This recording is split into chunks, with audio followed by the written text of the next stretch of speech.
ciel se charge, le Doc News capte chaque nuage. Prévision, tendance, on analyse. De la météo aux grandes crises. Des courants d'air aux ondes marines. On suit les tempêtes et les ouragans qui s'alignent. Salut à toutes et à tous, c'est le Doc News. Pour de la news, on est parti pour de la tendance météo à moyen terme. Mais oui, on va pousser un peu plus que les petites que je fais tendance à court terme. Parce que court terme, ça dure une semaine. Là, on part sur du moyen, donc jusqu'au mois de juillet. Qu'est-ce que ça va donner?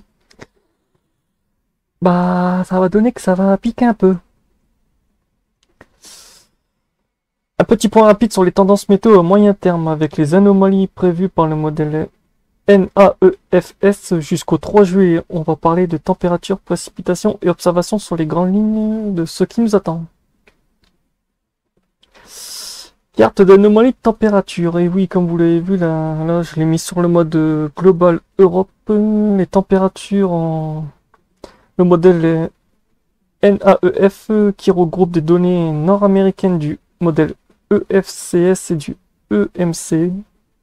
Ouais, CEMC plutôt, indique une anomalie chaude assez marquée sur une large partie de l'Europe occidentale, notamment la France, l'Espagne, le Benelux, le nord de l'Italie, avec un excédent pouvant atteindre 2 à plus 4 degrés selon les régions. Et oui.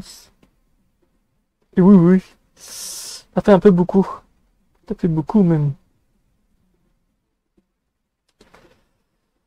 Ça fait très beaucoup. Dans le détail, dans le sud-est, le sud-ouest de la France et la vallée du Rhône ressortent comme les zones les plus susceptibles de connaître une chaleur persistante sur la période.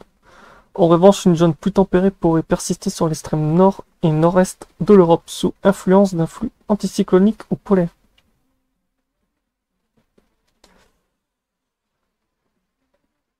Précipitation côté pluie, le NAEFS suggère une anomalie déficitaire sur la France, la péninsule ibérique et le sud de l'Europe avec des cumulus en dessous des normales, ce qui indique une tendance globalement plus sèche, notamment comme le sud-ouest, le sud-est. En revanche, des anomalies humides se désignent sur les Balkans, la Turquie et le potentiel nord de l'Allemagne et le sud de la Scandinavie, signe d'un possible conflit de masse d'air ou d'intensité localisée.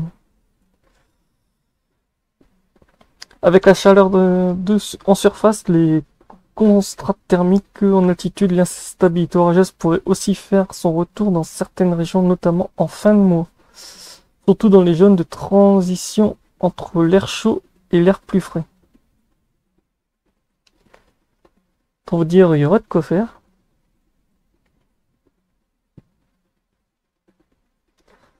En conclusion, à surveiller jusqu'au 3 juillet, une tendance chaude dominante sur l'Europe de l'Ouest, un temps plutôt sec sur la France, ce qui pourrait favoriser les risques de sécheresse ou de départ de feu.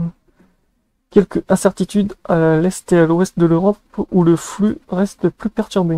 Donc voilà, n'hésitez pas à liker, partager et abonne-toi. Et on se retrouve pour de prochains sujets tendances. Et si vous voulez des sujets comme ça sur la chaîne, n'hésitez pas à le dire, je vais vous en faire un parce que les modèles commencent à bien s'aligner dessus, donc voilà.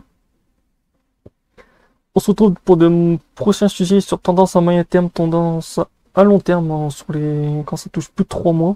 Donc voilà. On se retrouve pour de prochains sujets, de prochaines news. Tchuss!